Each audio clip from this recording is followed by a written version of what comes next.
Educational creativity চ্যানেলে সকলকে স্বাগত। আজ কলকাতা হাইকোর্টে কোর্ট নাম্বার 19 জাস্টিস বিশ্বজিৎ বসুর এজলাসে ছিল 2014 টেট ও 2017 টেটের ওএমআর মামলা। সেই ওএমআর মামলা নিয়ে আমরা বিস্তারিত তথ্য জেনে নেব অ্যাডভোকেট আলী হাসান আলমগীর স্যারের নিকট থেকে কি হচ্ছে আজকের এই মামলায়। আগের ওএমআর কেস সিবিআই 3টে ম্যাটার মেনশন করতে বললেন, এই ধরনের কিছু গুরুত্বপূর্ণ তথ্য জেনে নেব। আজ আমরা দেখলাম যে আপনার 2014 ও 2017 ডেটে ওএমআর মামলা ছিল। সেই ওএমআর মামলায় বেশ দীর্ঘক্ষণ হিয়ারিং হলো, অ্যাট এ টাইমে লাইভ স্ট্রিমিং বন্ধ হয়ে যায়। সেই মামলায় কি হলো একটু বিস্তারিত বলবেন? 2014 এবং 17 টেটের ওএমআর শিট ডিস্ট্রাকশনের যে মামলা সেগুলো আজকে ছিল। হ্যাঁ, এবং এটা এই 14 বিশেষ করে 14 ওএমআর শিট ডিস্ট্রাকশন নিয়ে তো আজ বহুত দিন ধরে এটা চলছে, 2022 সাল থেকে। এবার সিবিআই দু তিন দফাতে সিবিআইতে রিপোর্ট দিয়েছে, হাইকোর্ট কিছু ইস্যু ফ্রেম করে হিয়ারিং করতে বলেছে, এগুলো সবাই জানে, অলরেডি সবাই আপনারা জানেন। এবার তারপরে কি হলো যে মামলাটা মাঝখানে গতি হারিয়েছিল। এবার আমরা চাইছিলাম যে অন্ততপক্ষে এটা একটা নিষ্পত্তি হোক, একটা কনক্লুশনের ব্যাপারটা আসুক।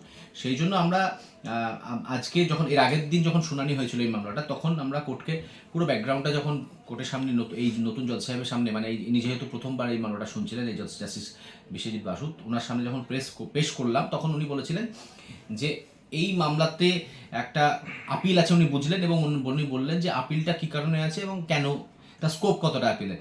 তো আমরা ওনার ভার্বাল ডিরেকশনের উপর ভিত্তি করে একটা কম্পাইলেশন বানিয়েছিলাম, অ্যাজ ওয়েল অ্যাজ আমরা কিন্তু এটাতে আমরা যারা আপিল যেটা করেছিল যে সমস্ত ক্যান্ডিডেটরা, সেই আপিলের যিনি উকিলবাবু ছিলেন তাকেও আমরা একটা নোটিশ করেছিলাম, এবং আমরা সিবিআইকেও নোটিশ করেছিলাম। যদিও সিবিআই নোটিশ আমাদের অ্যাকসেপ্ট করেনি, যেহেতু আজকের পার্টিকুলার যে রিট পিটিশনটা ছিল সেখানে সিবিআই পার্টি ছিল না। কিন্তু আমরা বলেছিলাম যে কোর্ট শুনতে চাইছে ব্যাপারটা, কোর্ট একটা পুরো ব্যাপারটা একটা আউটলাইন চাইছে যে কী ঘটনা ঘটেছে, কেন, কতদিন কি হয়েছে। তো সেইটার জন্য আজকে ছিল মামলাগুলো, এবং আজকে অনেকক্ষণ ধরেই এটা জাজ সাহেব আমাদের কম্পাইলেশন যেটা বানিয়েছিলাম, যার মধ্যে সিবিআই ফাইল করা রিপোর্টটাও ইনক্লুড ছিল, সেগুলো উনি দেখলেন, এবং আদার সাইডের যিনি লয়ার তার কাছ থেকেও শুনলেন যে ওরা অ্যাপিলটা কেন করেছে না করেছে। আমরা যেটা কোর্টের উপরে আমরা যেটা জাজ সাহেবকে ইমপ্রেস করার চেষ্টা করছিলাম যে অ্যাপিল পেন্ডিং থাকলেও আপনার রিট পিটিশনগুলো শুনতে কোনো বাধা নেই। কিন্তু উনি সেটা দেখে নিলেন, বুঝে নিলেন, অ্যাপিলের অর্ডারগুলো দেখলেন, এবং উনি যেটা জাজ সাহেব যেটা করলেন সেটা হচ্ছে যে 3খানা মামলা এখান থেকে উনি সিলেক্ট করে, যে সমস্ত মামলাগুলোতে সিবিআইকে পার্টি করার নির্দেশ দেওয়া হয়েছিল, সেই মামলাগুলোকে উনি লিস্টে আবার ইনক্লুড করতে বললেন, টু বি মেনশনডে থাকবে এর মধ্যে মামলাগুলো। এবং তারপরে এর মধ্যে কিন্তু আমাদের আপিলটাও যাতে শুনানি হয়ে যায় সেই ব্যাপারে কিন্তু জজ সাহেব বললেন যে তোমরা চেষ্টা করো অ্যাপিলটাও যেন লিস্ট হয়। তো এবার এখানে ব্যাপার হচ্ছে যে আগে কি হয়েছিল যে প্রত্যেকটা মামলা একসাথে একত্রিতভাবে শুনানি হয়েছিল হচ্ছে জাস্টিস মান্তা সাহেবের ঘরে। এখানে এক একজন বিচারপতি মামলা শুনবেন তার নিজস্ব পদ্ধতি মেনে, স্বাভাবিকভাবেই। তো ইনি কি করলেন, আগে ব্যাপারটা আজকে যেমন বুঝে নিলেন, আমরা কম্পাইলেশন দিলাম, উনি বললেন আমি চেম্বারে গিয়েও তো দেখবো কি অর্ডার হয়েছে, কি ইস্যু ফ্রেম করেছিলেন জাস্টিস মান্তা, সবটা দেখলেন। এবার তারপরে উনি বললেন যে আমি সব পক্ষকে আবার শুনবো, এবং তার জন্য মামলাগুলো টু বি মেনশনডে দেবো, কারণ জাজ সাহেবও বুঝতে পারছেন যে এটা অনেক দিন ধরে চলছে এবং এটার একটা সমাধান হওয়া উচিত আছে।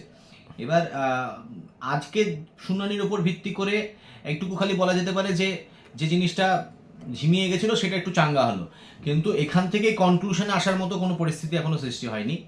তবে 3টে মামলাকে উনি আবার বলেছেন 1-2 সপ্তাহের মধ্যেই আবার লিস্টে টবি মেনশনটা রাখতে, আর আমরা অ্যাপিলটা মেনশন করব। যদিও আমাদেরকে অ্যাপিলে আমরা হচ্ছে অ্যাডিশন অফ পার্টির অ্যাপ্লিকেশন ফাইল করে যুক্ত হয়েছি, আমরা মেনশন করব। এবার তবে অ্যাপিলের ভবিষ্যতের উপর অনেক কিছু নির্ভর করছে, তার কারণ একটু বলে রাখি, সেটা হচ্ছে যে আপিলে যারা অ্যাপিলটা করেছে তারা হচ্ছে সাকসেসফুল ক্যান্ডিডেট, মানে যারা চাকরি করছে। এবার তাদের একটা পক্ষ অলরেডি অ্যাপিল করেছিল এবং সেই অ্যাপিলটা ডিসমিস করেছিল ডিভিশন বেঞ্চ। আমরা আশাবাদী যে এই অ্যাপিলটাও ডিসমিস হবে, কিন্তু এই ডিসমিসালের আগে, এর আগে যখন শুনানি হয়েছিল তখন রিট কোর্ট, মানে যারা যে সিঙ্গেল বেঞ্চে মামলাটা চলছে, সেই কোর্ট রিট পিটিশনটা যে অবজেক্ট এবং যে পারপাসে ফাইল হয়েছে তার বাইরে ভেঞ্চার করতে পারে না, এটা আপিল কোর্টে গিয়ে অ্যাপিলেন্টদের বক্তব্য ছিল। যে রিট কোর্ট এখানে সিবিআইকে মেটাডেটা রিট্রিভ করতে বলছে, সিবিআইকে বলছে অন্য কোনো এজেন্সির সাহায্য নিতে, যেভাবেই হোক উদ্ধার করতে হবে, কীভাবে ওএমআরের মেটাডেটা উদ্ধার করতে হবে, বা বাইরেকার এজেন্সির দরকার হলে সাহায্য নিতে হবে। এই সমস্ত জিনিসগুলো আগের বেঞ্চ বলে গেছে, সেইগুলো অ্যাপিলেন্টদের বক্তব্য হচ্ছে যে এগুলো তো রিট পিটিশনের স্কোপের বাইরে, তাহলে এইগুলোকে কনসিডার করা চলবে না, এরকমটা তাদের বক্তব্য। তো আমরা পক্ষান্তরে দেখিয়েছিলাম যে রিট কোর্ট সবসময়, রিট কোর্টের স্কোপ হচ্ছে, কনস্টিটিউশনাল কোর্টের স্কোপ হচ্ছে অনেক বেশি। আমি একটা কোনো পার্টিকুলার গ্রিভান্স নিয়ে যদি রিট পিটিশন ফাইলও করি, কোর্ট সেই মামলা হাতড়াতে যদি এমন একটা জায়গায় পৌঁছায় যেখানে দেখা গেল যে একটা ব্রডার অ্যাসপেক্ট আরও খুলে যাচ্ছে এবং একটা কালপাবুল কারাপশনের গন্ধ আসছে, সেখানে কোর্ট চাইলে অনেক কিছুই করতে পারে। সেই ভিত্তিতেই কিন্তু আগের বার মামলাটা ডিসমিস হয়েছিল, কিন্তু তাও যেহেতু সেকেন্ড টাইম ওরা মেনটেনেবিলিটি নিয়ে রিট পিটিশনের অ্যাপিল করেছে, আজকে সিঙ্গেল বেঞ্চের জজ সাহেব বললেন যে ওই অ্যাপিলটা কি হচ্ছে উনি ওটা দেখে নিতে চাইছেন। এবার তার পাশাপাশি উনি আবার এই 3টে মামলাকেও, যেমন বললাম আমি, যে তুলবেন লিস্টে।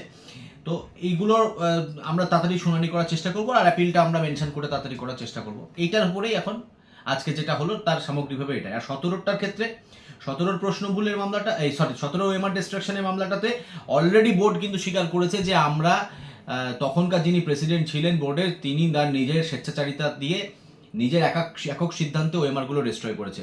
সেইটাতে বোর্ডের কোনো মেম্বার বা তখন যে অ্যাডহক কমিটি ছিল তাদের কোনো পরামর্শ নেওয়া হয়নি। এইটা তো আমাদের যেটা অভিযোগ, সেই অভিযোগকে নিজে সত্য বলে প্রমাণ করে দিচ্ছে।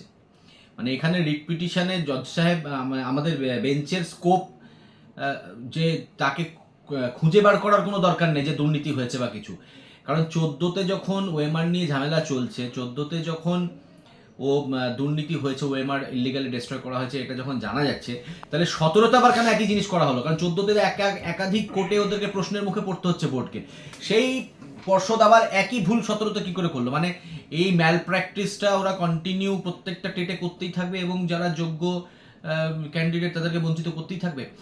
আমরা এটা মানতে রাজি আছি যে ফিজিক্যালি ওএমআরগুলো রাখার সমস্যা।